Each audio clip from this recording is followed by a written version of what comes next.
Eu pretendia abrir minha manifestação nesta tribuna, nessa tarde, a respeito de um tema que vou abordar, mas não posso deixar nem me calar, porque na sexta-feira foi marcado uma movimentação, uma greve geral, que, como a anterior, não teve uma adesão a não ser imposta pela greve dos rodoviários, no caso de Brasília, e dos metroviários em algumas outras cidades. Aí não é adesão, é a imposição em função de que, para o trabalhador assalariado, o transporte público coletivo é fundamental. Sem ele, ele não vem ao trabalho. Não quer dizer que ele tenha aderido à greve e à paralisação. O mais grave numa manifestação dessa natureza é que nós aceitamos, são democráticas, devem os trabalhadores, os seus sindicatos fazerem as mobilizações todas necessárias que considerem oportunas e relevantes. O que não pode é, de novo, ir para o vandalismo. A sede do meu partido, o Partido Progressista, em plena Praça da Matriz, assim chamada, em Porto Alegre, um prédio tombado pelo patrimônio, porque ele pertencia ao consulado da Itália e esse prédio não pode ser mexido a não ser com a autorização do IPHAN. Esse prédio teve as portas queimadas pelos incendiários e vândalos que atacaram a sede do Partido Progressista no Rio Grande do Sul. E tudo, aparentemente, como reação às minhas posições aqui no Senado. Quero reafirmar que não entendo democracia dessa forma e penso que o vandalismo só vem contra a manifestação de liberdade e de respeito a quem pensa ou age diferente. Ninguém vai impor sobre a minha cabeça ou sobre o meu pescoço uma canga para eu seguir conforme as pessoas determinam. Tenho e terei sempre liberdade de fazer as escolhas que eu entendo pela minha consciência e pelo meu compromisso eleitoral, pelo meu compromisso com os eleitores que me mandaram para cá, de fazer e tomar as decisões que eu considero corretas. Não estou pensando na consequência eleitoral de 2018. Estou agindo conforme determina a minha responsabilidade. Não aceito esse tipo de pressão, nem esta falta de respeito. E ninguém nesta casa tem autoridade para querer que cada senador faça o que um determinado senador queira ou pretenda impor o seu pensamento sobre os outros. Cada um é uma entidade que vai pensar e agir conforme a sua consciência. Isso é democracia. O resto é pressão, é desrespeito a quem está eventualmente tratando de fazer diferente. Eu chamo a atenção, presidente Telmário Mota, pela fragilidade, pela pouca memória de alguns parlamentares. Eu assumi o mandato de senadora em fevereiro de 2011, minha primeira experiência parlamentar, muito rica, aliás, na convivência com parlamentares experimentados, muitos haviam sido ex-presidentes da República, governadores, uma série de experiências que me fiz aprender muitas coisas na convivência com esses colegas senadores. Pois em 2011, quando cheguei aqui, a então presidente Dilma Rousseff, contrariando o sistema que vigorava, na votação daquilo que é fundamental para o direito do trabalhador. Qual é o direito fundamental? É um salário mínimo justo. Um salário mínimo justo. Em 2010, apoiei a candidatura José Serra, que pregava na campanha eleitoral um salário mínimo de R$600. Quando, no primeiro ato da então presidente da República, Dilma Rousseff, foi apresentar que, a partir daquele momento, o salário mínimo seria decidido por decreto presidencial, não mais por projeto para ser discutido na Câmara e no Senado, dando a todos os deputados e senadores a oportunidade para examinar aquele assunto. Passou a ser por decreto, ou seja, uma decisão autoritária em que não se fez mais, a partir de então, a discussão política que agora se reclama em relação ao tema relacionado à reforma trabalhista. É preciso avivar a memória e, por isso, naquele momento, o Serra defendia, na sua campanha eleitoral, um salário mínimo de R$600. E eu estava daquele lado defendendo R$600. Quem era o líder do governo Dilma Rousseff em 2011? Quem era? Precisamente o senador Romero Jucá. E o senador Romero Jucá veio a mim pedir que eu votasse aquela proposta que definia o salário mínimo em R$ 545. E eu disse-lhe, senador, não posso fazer isso, porque não posso dar as costas nem à minha coerência, que estava poucos meses antes defendendo R$ 600, e depois aceitar uma decisão em que definia o valor do salário mínimo bem menos do que aqueles R$ 600, 545, e também por decreto. Então, disse a ele, senador, não posso votar, votarei contra, e como votei contra.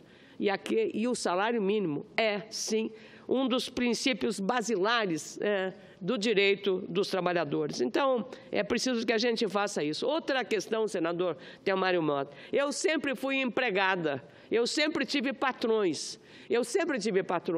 E aqui o que se tenta fazer é demonizar o empregador ou empreendedor. Demonizar, como se todos colocados na vala comum fossem empresários, patrões que desrespeitam a legislação trabalhista, que não pagam os direitos dos seus trabalhadores. Todos, como se todos fossem. Da mesma forma como muitos acham que todos os senadores aqui são iguais. Alguns estão sendo procurados pela justiça, tem processo na justiça, a polícia anda atrás. Portanto, não são todos iguais. A polícia não anda atrás de mim. Não tenho processo contra mim. Não tenho denúncia, não estou na Lava Jato. Então, não se pode, nem aqui, nem entre os trabalhadores, os sindicatos, nem entre os empreendedores, nem entre os médicos, advogados, engenheiros, dentistas, quem quer que seja, pastores e padres. Não se pode generalizar e colocar todos na vala comum. É uma injustiça. Eu trabalhei no Jornal do Comércio de Porto Alegre, trabalhei na Rádio Guaíba, em Porto Alegre, que pertencia ao Grupo Caldas Júnior, meu primeiro emprego. Trabalhei na Rádio Difusora e TV Difusora, que pertencia à Fundação dos Irmãos Capuchinhos. Trabalhei como correspondente da Revista Visão, quando existia, no Rio Grande do Sul, da Revista Visão. No Correio da Manhã, que não existe mais, era do Rio de Janeiro, era correspondente no Rio Grande do Sul. Trabalhei muito, 33 anos na RBS. 33 anos. E posso dizer que a convivência como empregada foi sempre respeitosa e todos os meus direitos sempre foram pagos. Não porque eu era jornalista, mas eu era tratada como uma empregada que cumpria o seu dever. Então, eu acho uma injustiça generalizar como se todos os patrões, todos os empregadores fossem igualmente irresponsáveis do ponto de vista social, não pagando os direitos sociais previdenciários dos seus empregados. Essa questão precisa ser colocada para evitar que a gente cometa injustiça e aqui não fique fazendo um discurso como se todo mundo fosse anjo e ninguém tivesse defeito. E por isso estou trazendo um depoimento que eu penso e que não se pode trazer, que em 2011, sim, foi interditado o debate sobre a definição do salário mínimo e ele passou a ser, desde então, feito por decreto. Venho agora, senador Telmário, tratar o que me fez vir à tribuna. Na sexta-feira, o presidente do Tribunal Regional Eleitoral do meu estado, o desembargador Carlos Marchionati, me convidou para conversar sobre uma preocupação que ele, aliás, já trouxe ao presidente do TSE, ministro Gilmar Mendes. É o rezoneamento eleitoral. Não só para o Rio Grande do Sul, mas seguramente uma política de austeridade para todo o país. Acontece que, no caso do Rio Grande do Sul, serão extintas mais ou menos 20 zonas eleitorais. E isso vai significar o quê? 20 zonas eleitorais em todo o estado do Rio Grande do Sul. Uma redução de menos de 1%, no orçamento anual da Justiça Eleitoral no meu estado. Eu penso que esse desconforto, essa dificuldade que será criada pela extinção de zonas eleitorais, vai obrigar o eleitor a ter que andar muito mais, a ter que gastar mais, eventualmente, a ter que ter mais problemas na sua mobilidade urbana ou no interior, ou mesmo nos centros urbanos, para fazer o exercício do seu voto.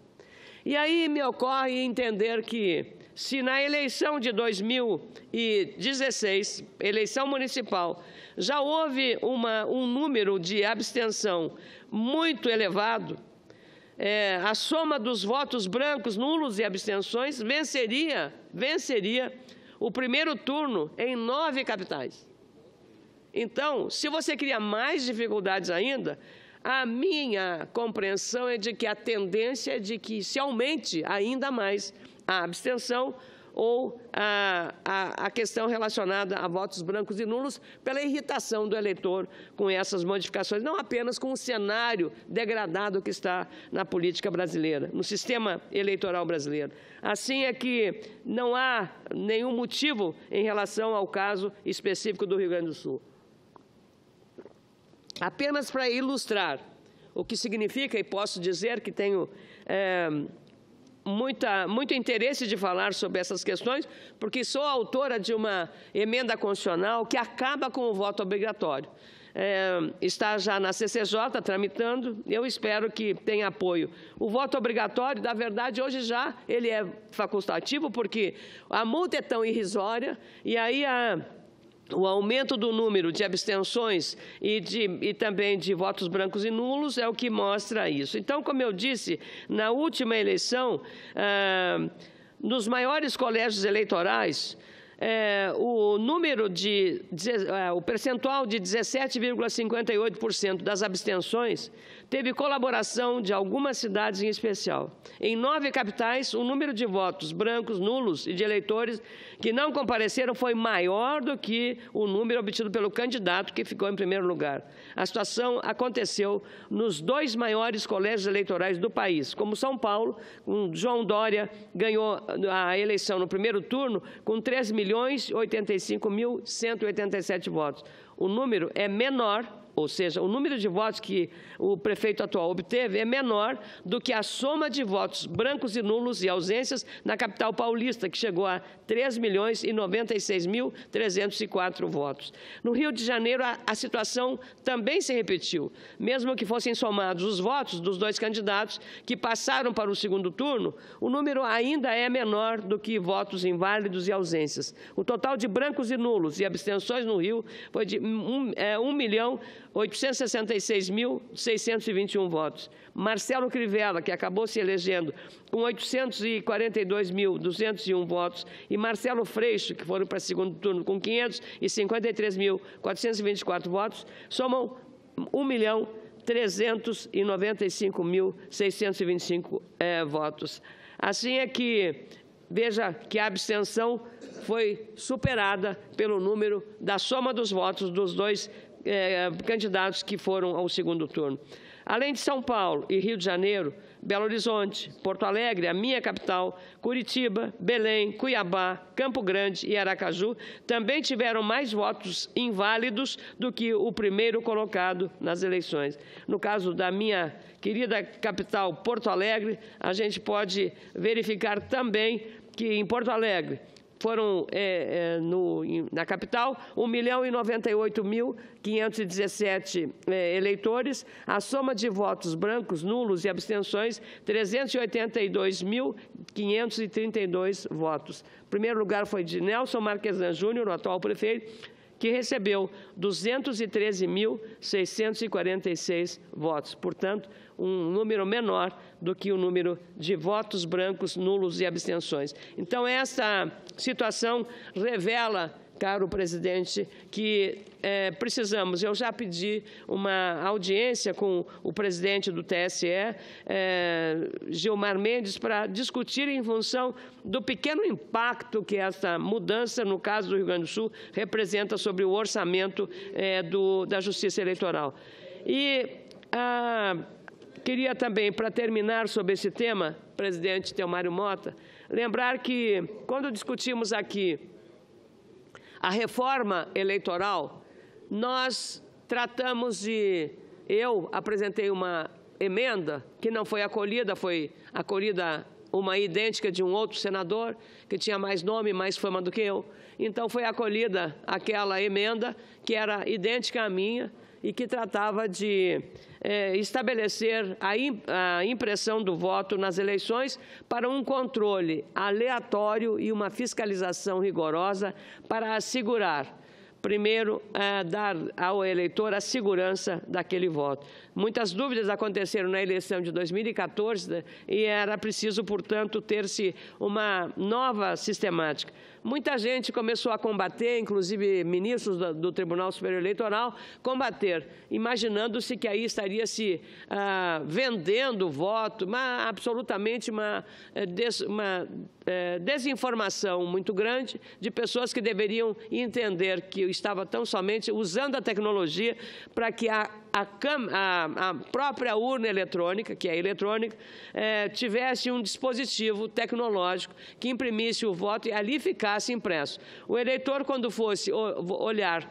na tela, verificava os dados estavam todos corretos. Quando ele dá o sim, aquela informação do seu voto está ali impressa dentro da máquina. Ele não vai sair com um papel ou com um recibo, como você sai de um caixa eletrônico de banco, com o seu recibo da sua movimentação da sua conta corrente. Não é isso. Você fica lá, não leva apenas a certificação de que você compareceu às urnas, mas não leva em quem você votou, absolutamente, que não teria nenhum sentido, seria violar o sigilo do voto. E, infelizmente, a Justiça Eleitoral já está se preparando e na eleição de 2018 terá, sim, a urna eletrônica, um formato que vai assegurar, eu mostro aqui para a nossa Câmara, embora seja muito clara o papel branco, para efeito da constatação de que ao lado da própria urna eletrônica vai estar aqui também, olha, aqui perfeitamente dá para ver, ao lado da urna eletrônica, então estaremos aqui nesse lado aqui, desse outro lado aqui, estaremos aqui nesse lado a um dispositivo tecnológico que aqui será armazenado o voto. E não serão todas as urnas, será uma implantação gradual de um sistema revolucionário que dará maior segurança e maior confiança também ao eleitor no resultado eleitoral. Em dúvida, vai-se a uma determinada urna e lá se pede à Justiça Eleitoral para fazer a aferição se lá está encontrado o voto daquele eleitor que levantou suspeitas sobre o resultado do pleito daquele ano. Então, eu penso que queria cumprimentar o setor de tecnologia do Tribunal Superior Eleitoral, que entendeu que nós temos com isso também a possibilidade de mostrar ao Brasil que tem capacidade tecnológica para dar maior segurança ao voto do eleitor, e maior segurança ao voto do eleitor é ampliar, fortalecer a própria democracia e o sistema eleitoral brasileiro. Antes de terminar, posso dizer também que precisamos urgentemente tomar algumas decisões. Nós mudamos o prazo da campanha eleitoral para 45 dias, mas não mexemos no segundo turno. Então, é contraditório que tenhamos 45 dias e não proporcional o segundo turno. O que representou na eleição municipal? Representou, senhor presidente, um aumento do gasto. E aí já há um esgotamento, que saem só 2 candidatos do segundo turno, então vamos fazer em 2 semanas. Está lá a PEC aguardando a designação do relator na CCJ, e se não fizermos isso, tem que botar em 2 turnos aqui no Senado, 2 turnos na Câmara. Se não fizer isso antes de setembro, isso também não vai ser modificado na eleição de 2018. Muito obrigada, senhor presidente, senhoras e senhores senadores.